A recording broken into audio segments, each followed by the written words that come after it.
Boa tarde a todos, muito obrigada por estarem connosco, estamos muito felizes por vos ter aqui. Estas conversas com energia é um programa que nós montamos com os nossos parceiros Novo Verde, a ERP e o Jornal Eco. Achamos que é super importante falar convosco sobre os temas do ambiente, da sustentabilidade, da emergência climática. Vocês são a geração futura. Nós vamos tentando fazer o melhor que pudermos, mas já vamos um bocadinho tarde. Acreditamos muito que vocês são as pessoas que podem vir a mudar este mundo e levar-nos pelo bom caminho nas próximas décadas. E, portanto, achamos que estas conversas com energia nunca são em demasia. Portanto, acredito que isto não seja a primeira vez que vocês falam sobre isto. Faz parte do nosso dia-a-dia, estamos sempre a ouvir isto na televisão, nas notícias, na escola. Enfim, faz parte da vossa vida, mas nunca é em demasia, porque eu acho que importa sempre continuar a ter este diálogo, esta conversa e discutir ideias e pensar no que é que podemos fazer. Cada um de nós pode fazer qualquer coisa. Isto não se muda de um dia para o outro. Vamos fazendo ao longo do tempo. Também agradecer muito a presença do Dr. José Eduardo Martins, que está aqui connosco, que vai ser quem vai falar convosco hoje. No fundo, vai conversar. Portanto, vocês podem fazer perguntas, podem e devem colocar perguntas, e vai-vos falar, no fundo, sobre o que é que o ambiente e emergência climática e tentar ver o que é que vocês também pensam sobre esta matéria e que ideias é que vocês têm. Espero também que tenham gostado da visita. Ali o simulador que nós temos, acho que é um momento em que dá para percebermos que as nossas ações do dia-a-dia têm algum impacto, têm grande impacto neste tema do ambiente. E espero que gostem muito deste momento que vão passar agora aqui a ouvir o José Eduardo Martins, que percebe muito disto. E pronto, e conversem, é uma conversa aberta. Estejam à vontade e sintam-se à vontade, porque isto é para vocês, para estimular conversas, para estimular ideias. Obrigada e até já. Muito obrigado. Muito obrigado. Olá a todos, boa tarde. Nós temos mais ou menos uma hora para conversar e eu fiquei muito contente quando me disseram que nesta sequência de conversas ia estar com uma turma do 9º ano, porque eu tenho uma filha no 8º, vocês são do 9º ano, certo? Eu tenho uma filha no 8º, tenho um filho no 7º, são dois ativistas meio confundidos, como é próprio da idade, e nós temos muitas conversas em casa, falamos imenso sobre isto, até porque os últimos 2 anos para vocês foram 2 anos horríveis que nunca ninguém passou na vida, que foram estes 2 anos de estar fechado em casa, sem estar a falar com os colegas ao vivo na escola e partilhar os filmes no Zoom não é exatamente a mesma coisa do que viver a escola, estar na escola. E se aos adultos isto fez um bocadinho de confusão e baralhação, eu nem quero imaginar o que seria eu ter 13 ou 14 anos e estar fechado em casa quase 2 anos a viver a vida através de um computador e da quantidade de erros no computador. Porque eu até gostava de começar um bocadinho esta conversa, antes depois de fazer umas perguntas para nós partirmos para alguma coisa, para fazer uma pequena avaliação, porque eu conheço razoavelmente o vosso programa de História dos 3 primeiros anos, destes últimos 3 anos do ensino básico, e acho que compreender um bocadinho a história das pessoas, compreender a história do homem, compreender como é que evoluímos sobre a Terra, dá-nos 2 perspectivas que são muito importantes. A primeira é que, apesar de tudo o que nos deprime, somos a geração mais feliz e mais protegida que já cá andou. E embora haja muito velho do Restelo a dizer que a vossa vida já vai ser pior que a minha e que a Lia do Miguel e de alguns dos mais velhos que estamos nesta sala, eu ainda gosto de acreditar que isso talvez não seja assim. Mas esse não ser assim, voltando à apresentação, implica que vocês vão ter sobre os ombros mais responsabilidade de qualquer geração antes da vossa. Porque enquanto eu nasci num mundo onde moravam 3,5 bilhões, 3,5 mil milhões de pessoas, vocês nasceram num mundo onde morava o dobro. E quando chegarem à minha idade serão 9 mil milhões de pessoas. E essa é a primeira realidade que nós temos que ter. O mundo, ao longo da história, mudou muitas vezes. Vocês, acho que é no 7º ano, dá-se a Revolução Agrícola, certo? Há 12 mil anos, no Vale do Nilo e nos vales dos rios do Oriente Fértil, à volta da água, não por acaso, à volta da água, as pessoas domesticaram as plantas e os animais. E isso permitiu passar da vida nómada à vida sedentária, a fixar populações, a fixar sociedades, a fixar civilizações. E depois nós tivemos imensos saltos políticos, imensos saltos, tivemos impérios, tivemos os primeiros impérios. Depois do Império Romano só voltámos a ter um império na Europa, que foi o Império de Carlos Magno, que mesmo assim percebeu que não era boa ideia e o dividiu logo pelos 3 filhos. Fomos passando muita evolução política, mas verdadeiramente para o bem-estar das pessoas, as coisas entre a Revolução Agrícola e a Revolução Industrial que acontece no século XIX, sejamos sérios, não passou muito tempo. Os livros de história do 8º ano têm todos, quem é que se lembra, aquele quadro de um pintor chamado Peter Bruegel que se chama O Casamento Pagão. Não sei se vocês se lembram, é um quadro que passa por quase todos os livros de história. É um casamento no século XVII, na Europa, o continente mais privilegiado do mundo, e as pessoas estão todos, os músicos que trabalhavam para comer, era o pagamento dos músicos, era a comida no fim. A comida do casamento eram papas de aveia. Os músicos estão aflitos porque as crianças estão a acabar de lamber os pratos e, portanto, já não há sequer a garantia que a aveia chegue para as pessoas. O que é que eu quero dizer com isto? Há 200 anos na Europa, as pessoas, a principal preocupação quando acordavam não era se o colega do lado está a sofrer bullying e foi discriminado, não era se nós vamos ter ou não vamos ter toda a energia renovável que precisamos, porque nem a energia tínhamos. A preocupação era comer ao fim do dia. E depois aconteceu uma coisa que foi quase tão importante para a história da vida dos homens e das mulheres como tinha sido a Revolução Agrícola, que fixou primeira vez, que fez com que as pessoas pela primeira vez deixassem de ter que andar de um lado para o outro e as plantas e os animais os servissem. Que foi uma revolução em que a energia passou a ganhar, a energia que está presente em tudo o que fazemos, a energia que existe na natureza, passou a ser usada através das máquinas, e primeiro com o carvão e com a máquina a vapor, para acelerar aquilo que somos capazes de produzir, para acelerar o conhecimento científico, para acelerar uma série de mecanismos que nos fizeram avançar por um século que pareceu horrível, mas foi um século que deu saltos enormes de progresso na história da humanidade, que foi o século passado, o século XX. No final do século XIX há um senhor que inventa a máquina a vapor, o carvão é assim o primeiro grande combustível fóssil, no princípio do século XX o petróleo começa a ter muita importância e depois nós vivemos uma vida que foi uma vida de progresso, que nós achávamos que não tinha fim, crescimento, que nós achávamos que não tinha fim, igualdade, sempre a progredir. Nós, nessa coisa fundamental que é não haver uma elite muito privilegiada, nós hoje achamos que há, e de facto começa a concentrar-se outra vez, uma elite muito privilegiada e demasiados pobres. Isso é incomparavelmente diferente do que existia há 100 anos atrás, quando tínhamos acabado de sair da Primeira Guerra Mundial e do que a causou.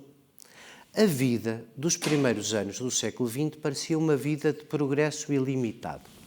Até que essa vida de progresso ilimitado chegou há muito pouco tempo. À década em que eu nasci, embora isso pareça muito longínquo, mas chegou à década em que eu nasci, e na década em que eu nasci, o homem já tinha descoberto a energia nuclear e já tinha feito muitas maldades na Segunda Guerra Mundial, como vocês sabem, com as bombas nucleares que foram lançadas no Japão, mas também já tinha, achava-se, domesticado uma energia espetacular, que era a energia nuclear, que ia, ainda por cima, para o que nós hoje vamos falar, sem emissões de carbono, produzir muita energia e resolver muitos problemas. Vocês sempre que quiserem pôr o dedo no ar e irmos já interrompendo, podem sempre interromper e fazer perguntas, a sério. Só custa a primeira que depois nós começamos a falar.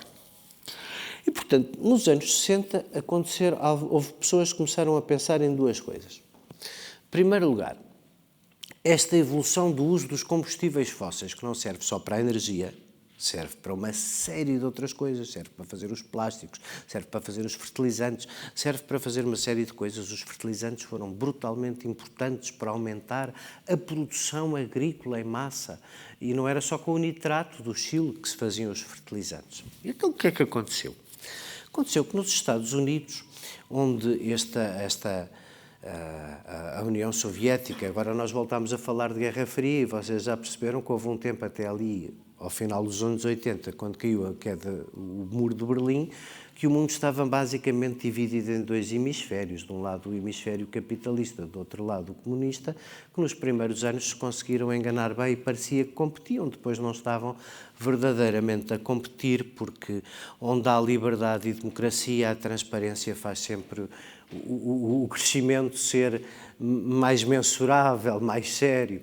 E, portanto, o que é que aconteceu? Nos Estados Unidos houve um acidente nuclear muito grande, não como o de Chernobyl, mas um acidente que assustou as pessoas numa central nuclear em 3 Mile Island, nos anos 60, e houve uma senhora muito importante chamada Rachel Carson, que escreveu um livro que se chamava A Primavera Silenciosa, que era justamente sobre o efeito devastador que os químicos que estávamos a utilizar para produzir mais comida, porque somos cada vez mais pessoas, isso estava a ter um efeito devastador sobre a água e sobre a saúde das pessoas.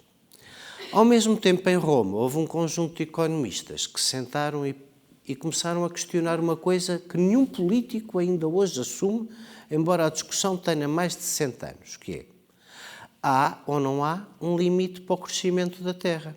Vocês, quando passam a vida a falar do orçamento deste ano, do orçamento para o ano, vamos crescer 2,5, vamos crescer 3,5, vamos crescer... O que é isso de crescer? Crescer significa que produzimos mais e, em teoria, se a sociedade se organizar bem, teremos mais dinheiro para redistribuir, seremos menos desiguais e vamos proteger-nos melhores uns aos outros, certo? Pois, em teoria é assim.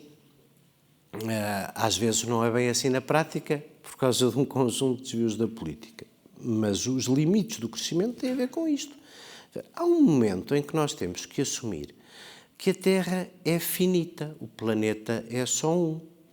E embora o problema da energia, já nos vamos concentrar na energia, tenha à nossa frente, graças à tecnologia, várias soluções de futuro, que se formos cuidadosos, não significam necessariamente a catástrofe tal como ela está anunciada das alterações climáticas, mas é preciso fazer muito e fazer ontem.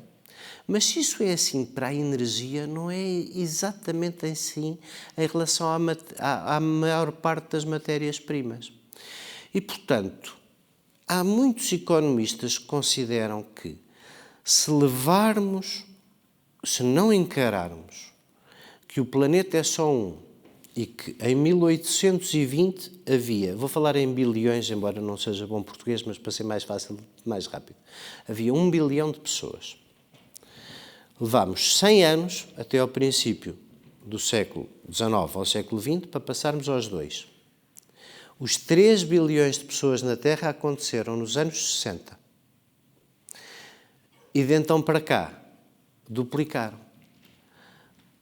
Grosso modo, até ao princípio do século XVIII, e por isso é que eu digo poucas coisas sobre a natalidade, sobre a saúde, sobre a esperança média de vida, sobre todas essas coisas que nós hoje damos todas por adquiridas e boas na nossa vida, não existiam. E é por isso que fomos só 1 bilhão de pessoas sobre a Terra até ao princípio do século XVIII, e a partir do século XX desatámos a crescer que nem loucos. E esse desatarmos a crescer que nem loucos, sermos cada vez mais pessoas, depois põe várias pressões sobre o clima e que coloca muitas dúvidas, e mesmo o ambiente implica muitas vezes fazer escolhas e tomar decisões que não são fáceis. Não é como é que se alimentam, porque as queremos alimentar, 9 mil milhões de pessoas, 9 bilhões de pessoas em 2050 sem gastar muita energia e sem gastarmos uma energia que faça o nível médio da temperatura subir e, portanto, o número de partes por milhão do carbono na atmosfera subir e, portanto, isso fazer uma camadinha que não deixa com que o efeito refletor da Terra faça sair esse excesso de energia para a temperatura não aquecer e a nossa vida não passar a ser um inferno, e um inferno que vai deixar cada vez mais muitos pobres para trás e os ricos, como de costume, mais protegidos. Mas, normalmente, esse elástico da desigualdade é a antecâmara de desgraças como a guerra. Esse elástico da desigualdade leva as pessoas a lutarem pela igualdade e leva as pessoas, basicamente, a pelejarem, que é uma coisa que aconteceu-nos agora a guerra na Ucrânia, mas nisso a minha geração é praticamente como a vossa. Nós vivemos uma vida descansadinha, os nossos pais ainda tiveram os problemas para fazer a guerra em África. Nós já vivemos uma vida descansadinha que a guerra não fez parte da nossa vida. Mas, como eu dizia, nos anos 60 pôs-se em questão os limites do crescimento, percebeu-se que era preciso ter cuidado com os recursos naturais, porque eles não eram infinitos, e começou-se também a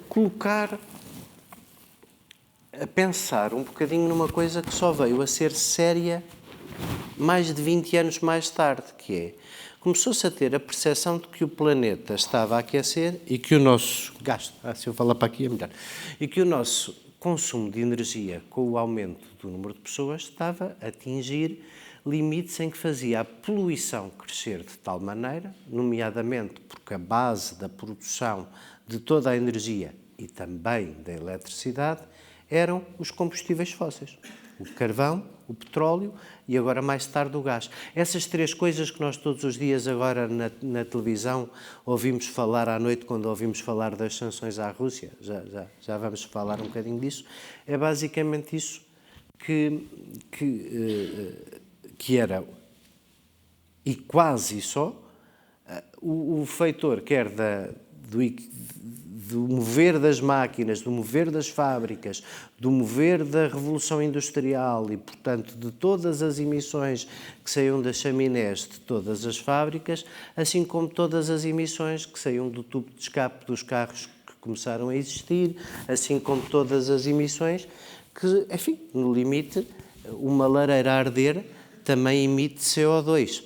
Mas quando nós passamos a ter instalações de combustão muito potentes para fazer aço, para poder ter todas as máquinas, os aviões, os carros e as coisas que não tínhamos, quando passamos também, e isto já é depois mais recente, a querer na nossa vida um nível de conforto que nem sabíamos possível e que as gerações anteriores não sabiam possível antes da energia o proporcionar, dominar o clima, antes de dar cabo dele, dominar o clima interno de nossa casa. Eu sou do tempo em que casas em Portugal com aquecimento eram muito poucas e mesmo assim nós ainda hoje em dia temos um problema comparado com muitos países da Europa. Mas no norte da Europa, onde se começou a gerar mais riqueza, uma coisa indispensável foi basicamente a deixar de viver de lareiras e poder passar o inverno todo confortavelmente a viver da queima dos combustíveis fósseis, da utilização dos combustíveis fósseis, para podermos ter uma vida mais confortável, mais sossegada, mais confortável, para podermos andar cada vez mais pessoas de carro, de moto, ir passear, os aviões que quando eu tinha a vossa idade era uma miragem só para alguns, passaram a ser uma coisa que passou a levar as pessoas pelo mundo a viajar, os produtos passaram a circular com muito mais facilidade, podemos passar a comer morangos o ano inteiro em vez de 15 dias no verão, como era no meu tempo. Hoje em dia só há duas frutas que têm época, não é? São as cerejas e os figos. Fora das cerejas e dos figos nós podemos comer tudo o ano inteiro, não é? Vocês não têm memória de não haver laranjas o ano inteiro. Quando eu tinha a vossa idade só havia laranjas de janeiro a março. E portanto, o que havia na mercearia era o que íamos produzindo, porque não tínhamos tido a capacidade de usar a energia para fazer surgir uma coisa que obviamente terá tido muitos defeitos e muitos percalços, mas tirou milhões e milhões e milhões e milhões de pessoas da pobreza, chamada globalização. Se não houvesse energia muita e disponível e barata, era impensável que nós comêssemos bananas da Colômbia. Quando eu era pequeno, as bananas que vinham de mais longe, que se encontravam na mercearia, vinham da Madeira. Mas este conforto todo levou-nos a um beco. E isto é uma coisa muito complicada de lidar. Os meus ativistas climáticos lá de casa esquecem-se imensas vezes de desligar as luzes. Estão muitas vezes com 3 e 4 aparelhos redundantemente a usar ao mesmo tempo. Mas antes de chegar àquilo que cada um de nós pode e deve fazer, há um momento que nós achamos que isto é tudo uma coisa que sabemos há muito tempo e que já se devia ter resolvido há muito tempo. Quem é que ouviu falar do Protocolo de Kyoto e da Convenção das Alterações Climáticas aqui? Quem é que já ouviu falar disso? Quem é que sabe o que isso é? As Nações Unidas. Quem é que sabe o que são as Nações Unidas? Agora temos estado a falar da guerra, há de haver quem saiba. Hã? Quando é que surgiram as Nações Unidas? Quem é que deu isso em história? Sem vergonha, que eu não faço cerimónias com ninguém e eu digo muitos disparates, portanto não faz mal nenhum alguém dizer algum. Quando é que tu achas que for? Como é que te chamas? Rafael. Rafael, as Nações Unidas foram uma coisa... Quando houve a Primeira Guerra Mundial, as pessoas ficaram muito assustadas, porque as armas já tinham um potencial de destruição que mataram muitos milhões de pessoas. Então, a seguir à Primeira Guerra Mundial, inventaram uma coisa que nunca funcionou, chamada Sociedade das Nações, que era assim uma coisa como a ONU hoje. Não tem exército, não serve para muito mais do que para mostrar ao mundo inteiro que quem se porta mal pode pelo menos passar uma vergonha. Desculpem eu explicar isto assim à bruta, mas é um bocadinho como se viu a ONU agora na guerra da Ucrânia, pouco pode fazer. Mas é um fórum onde todos os países do mundo se reúnem para discutir os assuntos que são globais.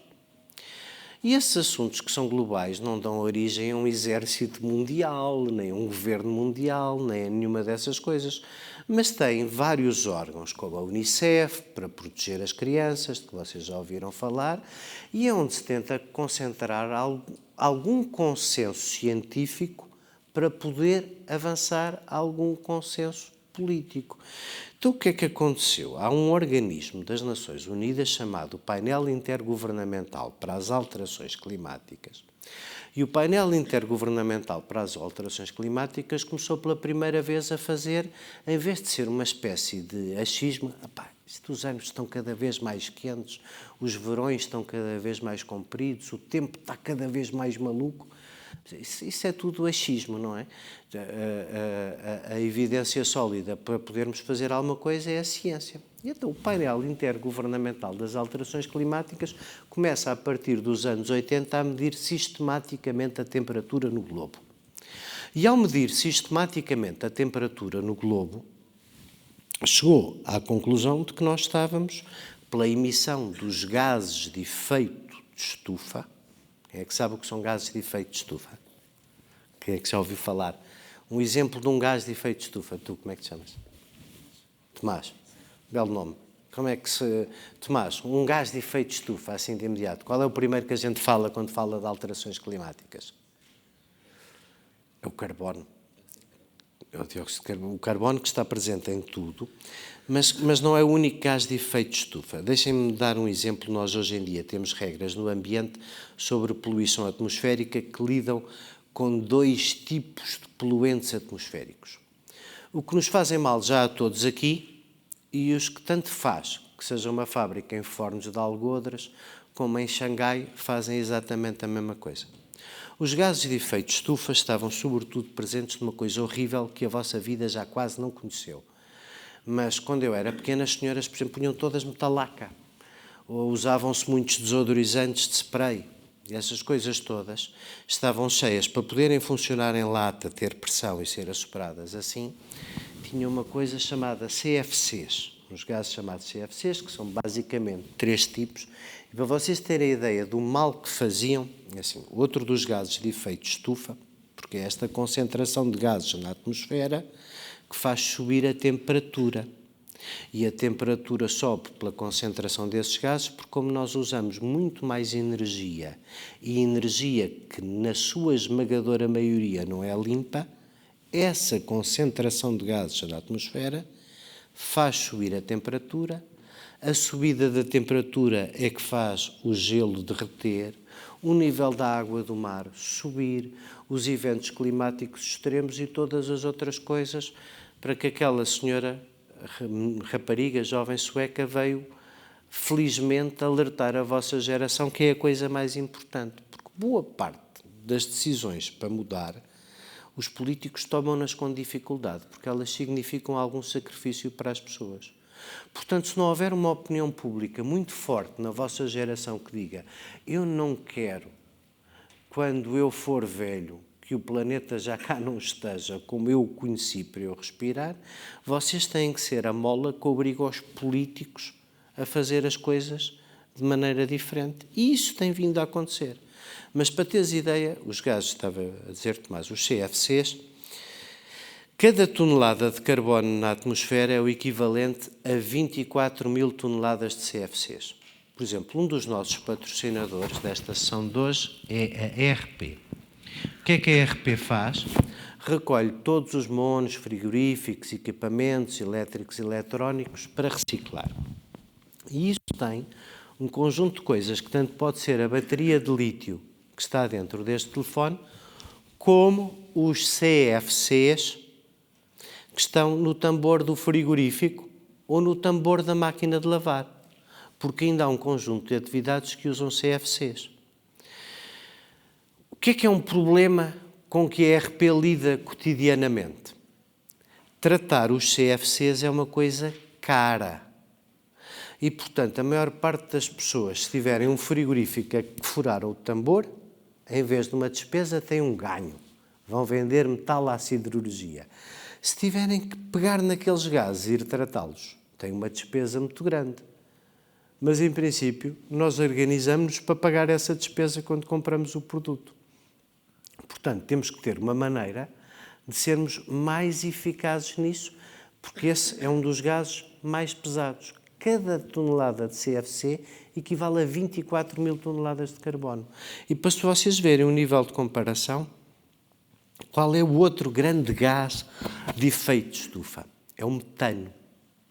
O metano vem de onde? Dos puns das vacas e dos animais em geral. A decomposição da matéria orgânica faz metano.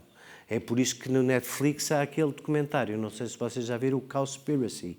E há uma série de teorias que nós temos que pura e simplesmente deixar de comer carne, pura e simplesmente deixar de comer peixe, porque boa parte do que está a acontecer em termos de alterações climáticas é esta insistência numa dieta muito à base de animais que são criados artificialmente, com muitas rações, para poder alimentar com galinhas, com vacas, sobretudo com galinhas, mas com galinhas, com vacas, o mundo inteiro, a população que está a crescer e que precisa de comida. Nem que seja de nuggets, precisa de mais nuggets. Não é? E, portanto, tudo isso é uma fonte de metano. O metano, uma tonelada de metano, são 24 toneladas de carbono. Mas nos anos 90, finalmente, houve uma cimeira muito importante, em 1992, no Rio de Janeiro, em que, no âmbito das Nações Unidas, os países estiveram quase todos, pela primeira vez, de acordo sobre alguma coisa. É que surgiu, nessa altura, o quarto relatório deste painel intergovernamental das alterações climáticas. E, com medições sérias, era impossível dizer não, nós não temos um problema. Sim, nós temos um problema. E o mundo reconhece na Cimeira do Rio, uma coisa que se googlarem vão encontrar imensa coisa, a Cimeira do Rio, que foi a primeira grande cimeira mundial do ambiente, foi há 30 anos. Há 30 anos. 30 anos para vocês é imenso. Há 30 anos nenhum de vocês era nascido. Mas 30 anos na história da humanidade, quer dizer, se a gente fizesse uma linha desta parede daqui até ali ao fim, era um risquinhozinho no fim. E muito fininho, a tinta da China. E, portanto, é há 30 anos que as pessoas se preocupam com isto, eventualmente até um bocadinho tarde. E o que é que começou por acontecer? As Nações Unidas fizeram uma convenção quadro sobre as alterações climáticas. Aliás, daquelas poucas coisas em que até hoje os países do mundo inteiro se conseguiram entender, foi tarde e a más horas sobre temas de ambiente. São os chamados acordos multilaterais do ambiente. Há uma convenção sobre a camada do ozono troposférico, que não é o mesmo ozono da camada do ozono que nos protege do aquecimento global. Há convenções internacionais sobre a biodiversidade, sobre a proteção das zonas úmidas, mas o primeiro e o mais importante é a Convenção Quadro das Alterações Climáticas. Mas que era, como todas as coisas das Nações Unidas, uma daquelas coisas que, assim, reconhecemos que isto está mal, é preciso fazer alguma coisa, mas como nós, aqui as Nações Unidas, não mandamos nos países todos e há uma coisa chamada soberania, que é essencial para que cada país seja respeitado e seja reconhecido como um país de per si, e é assim que o mundo se organiza, que a humanidade se organiza, há um limite para invadir a soberania dos países e os obrigar a fazer coisas. Bom, o relatório seguinte do painel intergovernamental foi de tal maneira exigente que em 2005 apareceu o primeiro instrumento vinculativo. Vinculativo, que é uma palavra que quer só dizer isto, que cria obrigações a sério para os Estados, que foi o Protocolo de Quioto. Esse Protocolo de Quioto fez uma coisa básica e simples, mas que era fixe para começar, que era dizer assim: há um conjunto de países que sempre tiveram mais indústria, foram à frente na Revolução Industrial, gastaram mais petróleo, gastaram mais energia, fizeram basicamente mais poluição. Contribuíram mais para o efeito do tal aumento das partes por milhão de carbono na atmosfera que já lá estão. E, portanto, na primeira fase, aquilo dividiu-se entre dois grupos de países, assim a explicar muito a pontapé, entre uns mais ricos e uns mais pobres. A coisa era de tal maneira mal feita que a China ficou do lado dos mais pobres. E a Rússia, que já era pobre, ficou do lado dos mais ricos. Porquê que a Rússia e o Bloco Leste, isto aconteceu a seguir ao fim do comunismo, ficaram todos do lado dos que tinham obrigações? Porque o Protocolo de Quioto funcionava no fundo assim. O que é que os países se comprometeram? A reduzir 5% das suas emissões até 2012, por referência ao período de 1990. Isto parece complicado, mas eu explico num segundinho. Em 1990 fez-se um inventário e dizia-se: no mundo, cada país, neste momento, com o inventário que integrou, emite X toneladas de carbono equivalente, que inclui os CFCs, o metano, o carbono, todos os gases de efeito de estufa. No caso de Portugal, eram 69, curioso número, 69 milhões de toneladas de CO2 equivalente. Mas Portugal fazia parte da União Europeia e a União Europeia negociou o Protocolo de Quioto em conjunto. O que é que isso significava? Como nós éramos um dos países mais pobres da União Europeia e menos industrializados, nós e mais 2 ou 3 podíamos crescer um bocadinho de emissões, por paradoxal, por contraditório que pareça. Enquanto que a Alemanha tinha que fazer uma redução brutal de 15% das emissões de energia.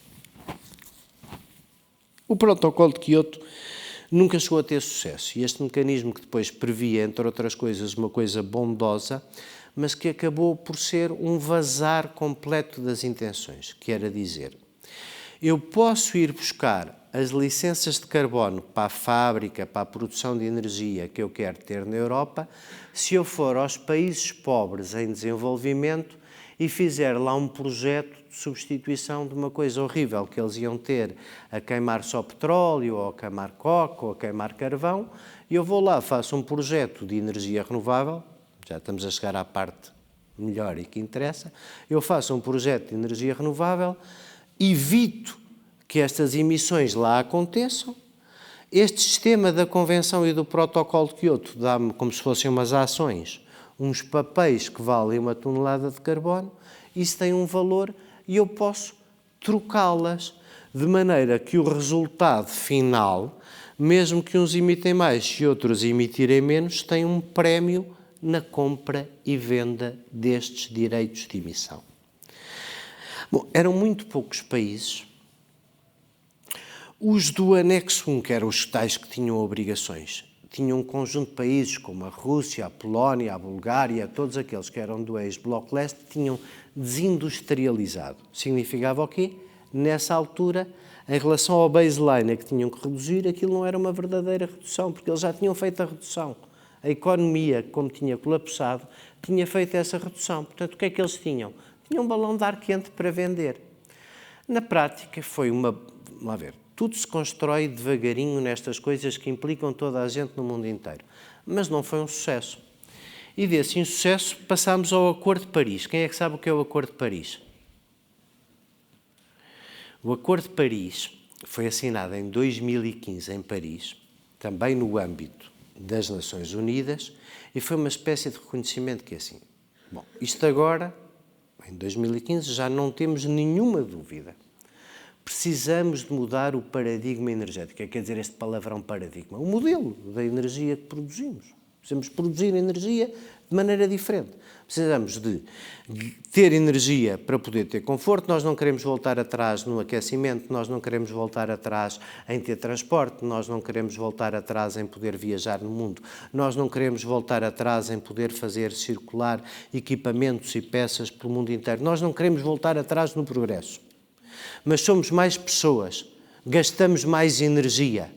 Como é que conseguimos que, ao sermos mais pessoas e ao gastarmos mais energia, mantemos algum nível de crescimento e de igualdade entre nós e não damos cabo disto de uma vez por todas para que as pessoas, por exemplo, no Bangladesh, se o metro subir um mar e moram lá 300 milhões de pessoas, há 150 que ficam sem casa. E esses são problemas muito maiores do que todos os que nós achamos que temos no nosso dia-a-dia na escola. Quando a minha filha de 14 anos me diz que quer ser advogada dos direitos humanos, eu digo, então faz-me lá uma lista de quais são os mais importantes, que é para eu perceber até que ponto é que vai o teu cometimento e se queres ser voluntária em África ou apenas no Chapitão, que são, apesar de tudo, coisas diferentes, não é? Portanto, nós, desde 2015, temos os países todos a dizer, agora é que é. Toda a gente vai entregar as suas contributos nacionais para este objetivo da neutralidade carbónica em 2050. O que é isto da neutralidade carbónica em 2050? Significa o sonho, que me parece neste momento difícil, mas o sonho de chegarmos a 2050 com um sistema em que nós conseguíamos não baixar o conforto que a energia e o conforto e o progresso que a energia nos dá e o resultado económico, conseguimos não andar para trás economicamente, mas conseguimos ao mesmo tempo que a energia não tenha emissões de gases de efeito de estufa que se concentrem na atmosfera. Isso significa o quê? Significa uma coisa que Portugal tem feito muito e a Fundação e a empresa da Fundação, que tem este museu também, que é. E Portugal tem feito muito nessa matéria. Somos um país pequeno, contamos pouco para as emissões. Só para vocês terem uma ideia, quando nós falamos de emissões, a China sozinha é 3 vezes a União Europeia, ok? 27% das emissões do mundo estão na China, 9% estão na União Europeia. 50% das emissões estão na Ásia. E o que é que está a acontecer neste momento? A Índia triplicou o consumo de energia de combustíveis fósseis da Rússia, porque como a Rússia está a ficar bloqueada na Europa por causa da guerra, tem que vender aquilo porque é o que tem para vender, quem dá o que tem a mais não é obrigado, é o que a Rússia tem para vender, é a energia. A Rússia já não é uma sociedade industrializada como nós consideramos uma sociedade que produz bens e serviços, seja a China, seja a Alemanha, seja a América, que com algum erro de análise deslocou a produção do seu cabaz de compras para a Ásia e agora sofre bastante com isso. Mas, quer dizer, a Rússia é um país como o Brasil. Eu não estou a ofender ninguém, ok? Eu só estou a querer explicar que é assim. O Brasil não vive de ter uma indústria que transforma a borracha que produz, não vive de ter uma indústria, assim como a Rússia tem energia que nunca mais acaba, mas é para vender, sem lhe fazer nada, não é para fazer fábricas, para fazer alguma coisa, é para vender alguma coisa. É para vender o gás, o petróleo e o carvão. Ponto. É para vender o gás, o petróleo e o carvão. Assim como o Brasil vende a borracha, vende todos os outros recursos naturais que tem, são países que infelizmente não encontraram um modelo de desenvolvimento que os faça produzir, mas é um modelo de desenvolvimento de basicamente vender recursos naturais, de depredar recursos naturais. E, portanto, nós neste momento, as coisas pareciam começar a estar a correr finalmente um bocadinho melhor. No nosso caso, Portugal, já vamos falar da situação em concreto, mas nós temos vindo a fazer várias coisas que nos protegem de estar numa situação no próximo inverno, que também não vai ser fácil, porque nós somos um país relativamente pobre, com uma dívida alta, mas isso são outras coisas. Mas nós não somos a Hungria, não somos aqueles países todos que estão ali na fronteira da Rússia, a Alemanha, todos os outros, que recebiam a sua energia toda em tubinhos, sobretudo o petróleo. A Hungria recebe o seu petróleo. A Hungria é um país que não tem mar, não tem um porto onde se possa levar um barco para levar petróleo. Portanto, recebia todo o seu petróleo da Rússia. O que é que está a acontecer agora? Não está a acontecer uma diminuição do consumo dos combustíveis fósseis pela causa da guerra. Pelo contrário, está a aumentar para já. E está a aumentar de uma maneira que é perigosa, porque é como tudo na vida, não é? Se o preço baixa, os indianos e os chineses estão a esfregar as mãos de contentes. Porquê é que os russos vendiam o gás quase todo aos alemães e à Europa? Porque nós pagávamos mais caro. Mesmo estando mais perto, pagávamos mais caro. O que é que acontece quando começa a guerra e nós dizemos ou não vamos comprar tudo, ou não vamos pagar em rublos, como eles querem, desde que lhes bloqueámos o Banco Central? O que é que acontece aí? Acontece como em tudo, no jogo da oferta e da procura, os russos, para financiar a guerra, continuam a ter que vender esses combustíveis. A Índia passou a comprar o triplo do petróleo que comprava a Rússia, porque ele agora é mais barato. E, portanto, é mais barato vir da Rússia do que dos barcos da Venezuela. Já estão ali ao pé. E muitas vezes os interesses dos Estados, e é isto que é preciso perceber, são ditados pelo interesse nacional. Um governante que é governante de Portugal, da Hungria, da França, da Alemanha, pensa primeiro nos portugueses, nos húngaros, nos franceses ou nos ingleses, não pensa primeiro no mundo inteiro. Não foi para isso que ele foi eleito, não são essas pessoas que votaram nele. Não há um governo do mundo.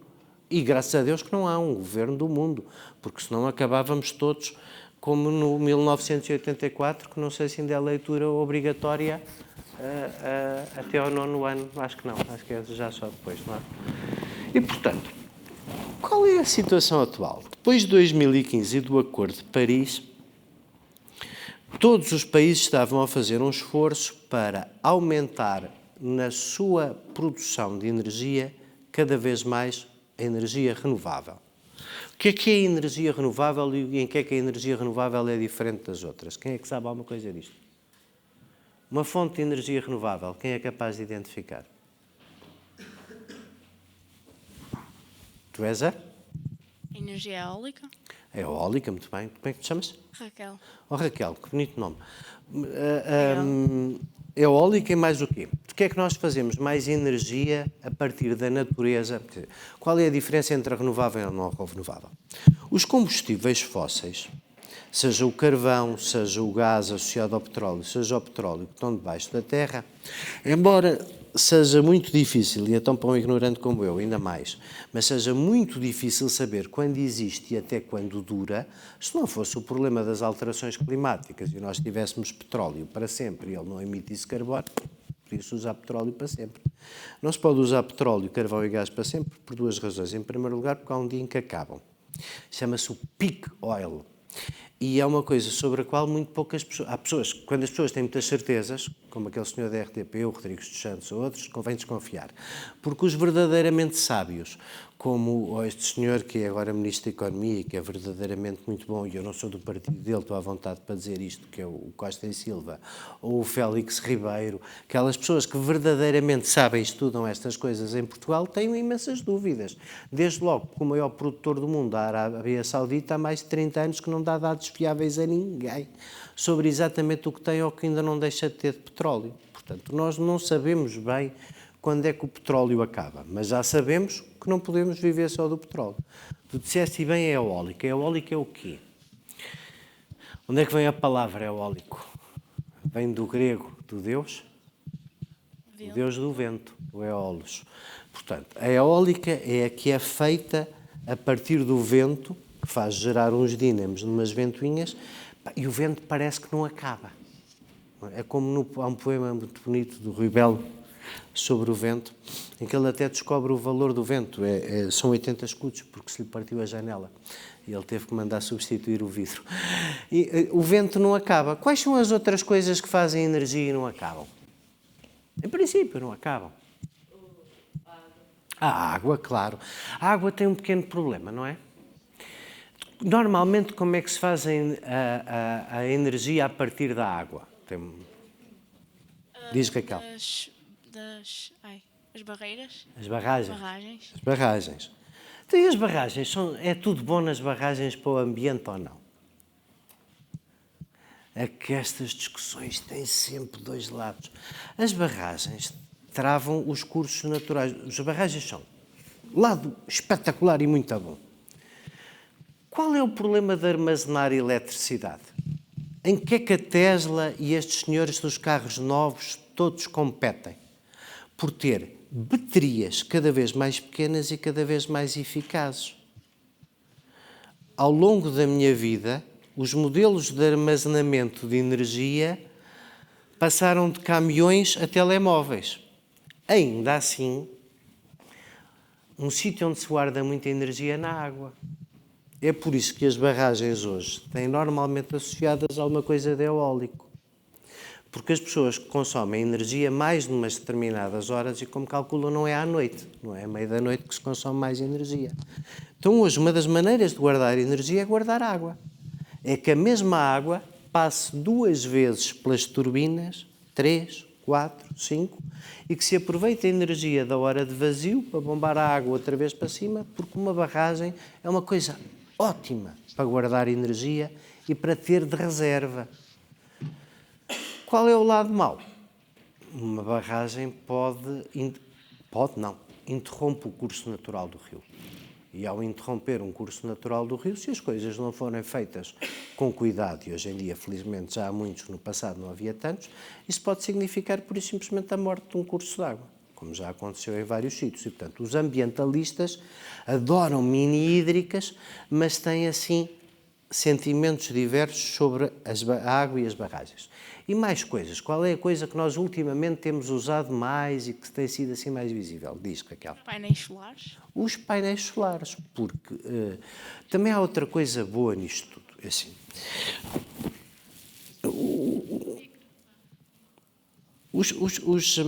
bem, quando eu tinha a vossa idade não havia telemóveis. Depois, quando eu fui para a faculdade, passou a haver umas coisas que se podiam mandar umas mensagens. E eu hoje tenho medo do telemóvel, porque eu já não domino nada disto. Eu uso redes sociais, como vocês, vejo umas coisas, mas já tenho a sensação que dentro desta máquina se passam 200 coisas que eu não sei. A tecnologia da energia também evoluiu. E enquanto que antes era preciso pôr uma torre gigante para fazer 1 megawatt de eletricidade, hoje uma torre mais pequena faz 20, faz 30. No futuro fará mais. O eólico já não se faz só em terra. Já se desenvolveram pelo menos 2 tecnologias, flutuante e não flutuante, para aproveitar o vento que há no mar, onde o impacto visual e paisagístico é menor, para tu poderes também produzir energia no mar a partir do vento que passa no mar, muitas vezes até bem melhor do que o que temos em terra. Os painéis fotovoltaicos, isso então é uma coisa. Quando eu comecei a trabalhar a energia e em projetos de energias renováveis há mais de 20 anos, os painéis fotovoltaicos só davam problemas, só davam chatices, estavam sempre a variar, produziam pouca eletricidade, cobriam-se de pó sem terem sistemas para se lavarem, depois cobertos de pó não serviam para nada, porque o sol não passava pelo pó e a rentabilidade não era a mesma. Hoje em dia, e o que é que aconteceu no princípio das energias renováveis? E porque não é que nós de vez em quando temos aquela conversa meia falsa das rendas da energia e da nossa energia assim muito cara e tal. Porquê? Porque quando uma tecnologia ainda não está madura, mas nós precisamos dela para o bem da comunidade, também é para isso que servem os nossos impostos. Também serve um bocadinho para ajudarmos a melhorar a nossa vida em conjunto.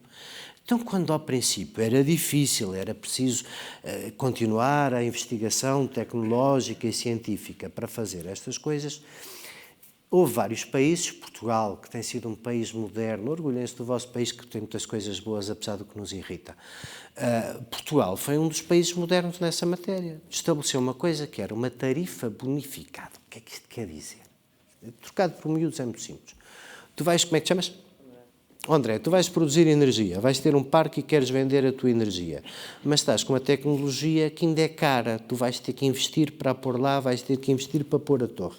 Então é o Estado que giro a rede de distribuição de energia que permita quem a comercializa ir vendê-la, digo-te assim, André, está sossegado. Os primeiros 15 anos, sabes a quanto é que tu vais vender a tua energia? A este preço. Faz as tuas contas de servir, eu pago durante 15 anos este preço. E eu garanto que tu estás protegido pelo preço e que o preço não baixa e que tu não perdes dinheiro e que a tua empresa não vai à falência para tu poderes produzir esta energia.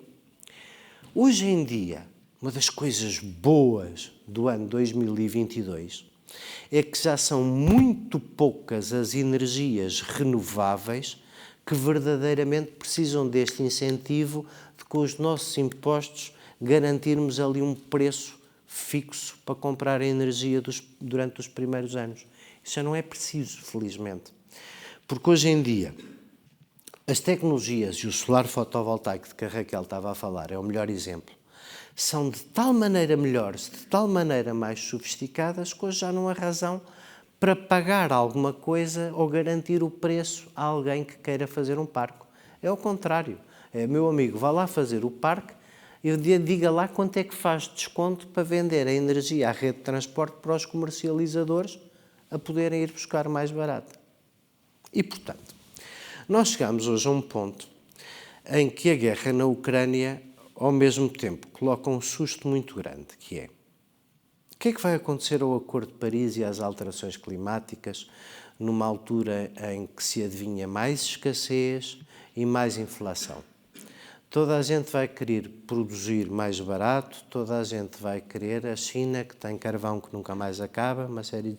Os principais emissores de CO2 estão a cair na tentação de encolher outra vez os ombros, porque isto não é a prioridade. Não está exatamente na agenda, a menos que o voltemos a pôr. O que esteve na agenda nos últimos 3 anos foi primeiro uma pandemia que nunca ninguém tinha passado e agora uma guerra na Europa com uma dimensão que não existia, lá está, que nem o meu pai conheceu, e portanto isto neste momento está a pôr tudo em questão. Nós estamos a viver dias que são brutalmente históricos. Eu não sei o que seria... Eu sempre fui um miúdo muito curioso e lia muito com a vossa idade. Eu acho que eu ficaria completamente baralhado perante este mundo, porque a vossa agenda, que é a agenda de ter um mundo onde não se perca o conforto, mas a desigualdade não dê cabo da paz, passa por mudar o paradigma energético para garantir esse conforto, para que não se perca a desigualdade, para que não se perca a paz. Faço-me entender? Faço? Ora, isso neste momento implica a vantagem de alguns países como o nosso que vão à frente na mudança desse paradigma energético, mas ao mesmo tempo é um bocadinho egoísta, porque nós podemos ficar bem com isto, até podemos usar SINs para aquele combustível fóssil que é a base da rede, também para as renováveis poderem funcionar e chegar a todos, que é o gás, que é o mais limpo deles todos, poder chegar a muito sítio a partir do porto de Sines para interromper o circuito de abastecimento por via de um lado que ficou politicamente instável, provavelmente para muitas décadas, que é a Rússia.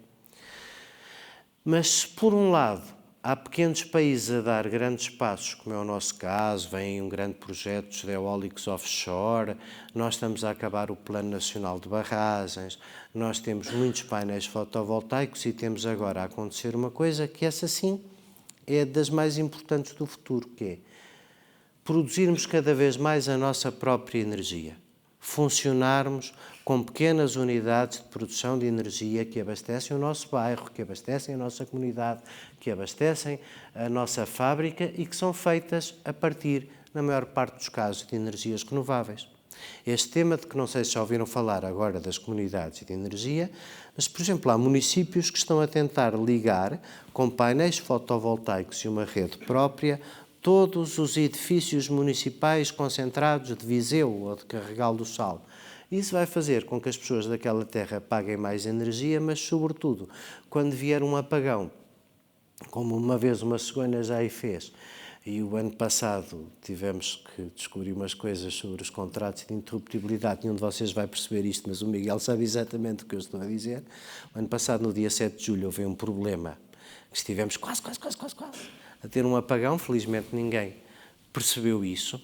Mas para que essa estabilidade esteja garantida, nós precisamos de ter um mix de energias e seremos menos dependentes de uma rede que pode falhar ou do exterior, quando, com as tecnologias maduras como estão a ficar, cada um de nós prefira investir num painel solar fotovoltaico da sua casa, prefira que o Lidl, o Continente, para não fazer publicidade a ninguém, ou qualquer um dos da rede de supermercados tenha um excesso de energia do seu telhado que possa vender em fios próprios no bairro, porque essa independência energética é a solução para um mundo em que possamos ser mais, continuar a comer, a ter aquecimento, a ter algum conforto, sobretudo a não sermos egoístas, e pensar que cada vez nos queixamos na Europa, vivemos num continente onde uma vaca recebe de subsídio da política agrícola comum 2 euros por dia,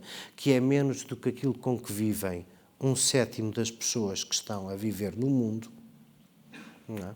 E que isso talvez dê uma medida, apesar de tudo, do nosso privilégio e da situação. Nós não podemos estar no mundo sem olhar para o resto do mundo. E na Europa somos, apesar de tudo, na paz, no sossego, no hospital que está à espera, na reforma que ainda existe, no conforto do aquecimento, na comida que raramente ainda falta no prato, felizmente, ao contrário do que acontecia há 200 anos, nós somos uns privilegiados. E os privilegiados têm uma obrigação na vida: liderar, dar o exemplo, fazer melhor. E, portanto, depende muito da vossa geração que eu, quando estiver com os pés para a cova, falta mais ou menos 20 ou 30 anos, depende muito do que a vossa geração conseguiu dos políticos, o sossego que eu vou ter. Já não digo a reforma, mas o sossego que eu e vocês vamos ter. Se vocês não acharem que a primeira questão de um miúdo no hemisfério norte, que vai crescer para ser um homem e uma mulher no mercado de trabalho, é garantir que a energia mantém o conforto sem dar cabo da vida das pessoas, estão enganados sobre as prioridades e as perspectivas, porque o sofrimento dos vossos colegas à vida, a angústia à volta, a angústia e a ansiedade que imensas coisas causam depois da pandemia e de termos visto a Netflix toda de uma ponta à outra, não são verdadeiramente os problemas que temos que enfrentar. E está na altura de nos recentrarmos nos problemas que temos que enfrentar. Vocês estão mesmo à beira de começar a escolher um caminho que depois vos leva a fazer alguma coisa na vida. Podem fazer o que quiserem na vida, mas os valores e o pequeno gesto cotidiano que nós fazemos todos, e essa é a última coisa que eu queria dizer antes das vossas perguntas, é tão importante às vezes como as decisões dos políticos. A primeira vez que a minha filha foi a uma marcha pelo clima, chegou a casa e disse: foste à marcha pelo clima, o pai aprecia muito isso, gosto muito disso, o que é que vocês foram fazer? Nós fomos dizer, desculpem, prestar só o secador, nós fomos dizer ao Governo que o Governo tem que nos ouvir. Eu disse: bestial, acho isso ótimo. E o que é que vocês queriam dizer ao Governo, só para ver se eu posso dar aqui algum contributo à mesa do jantar? Queremos dizer ao Governo que tem que encontrar soluções para poupar energia. Então se podem levantar-se e ir apagar as luzes do corredor, do quarto e da casa de banho, porque, quer dizer, eu acho que nós não podemos exigir ao Governo aquilo que numa pequena escala não formos capazes de fazer. E essa, se quiserem ir ao Netflix para acabar, ver o filme do Al Gore, que é bastante simplista, mas tem muitas coisas boas, é a percepção de que isto não é um problema que não me diz respeito. Não, isto é um problema que me diz respeito. Porque eu tenho que saber gerir o meu conforto de maneira que ele não seja desperdício. Eu não sou católico nem religioso, portanto a noção de pecado não me assiste, mas a de certo e errado assiste-me muito. O conforto está certo, o desperdício é crime. Crime.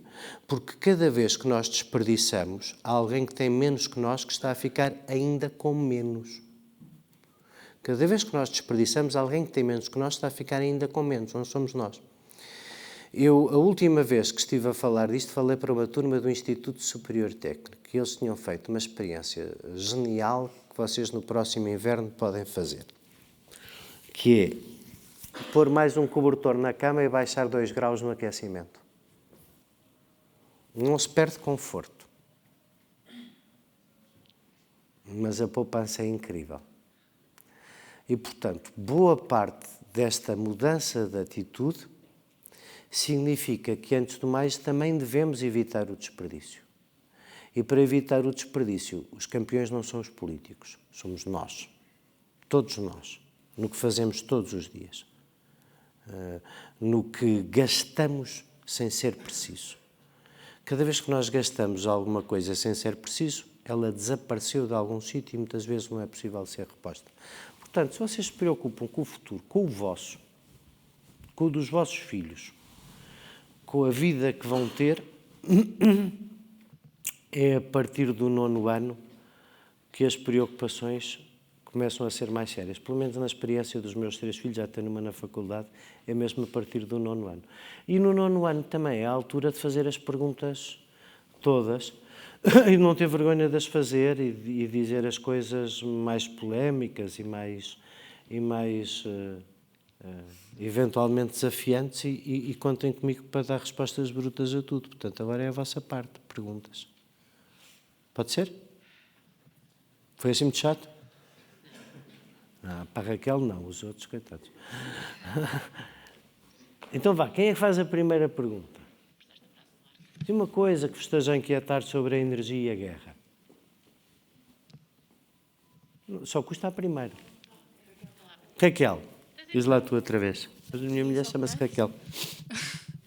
O que é que levou a interessar-se e a estudar tanto sobre a energia?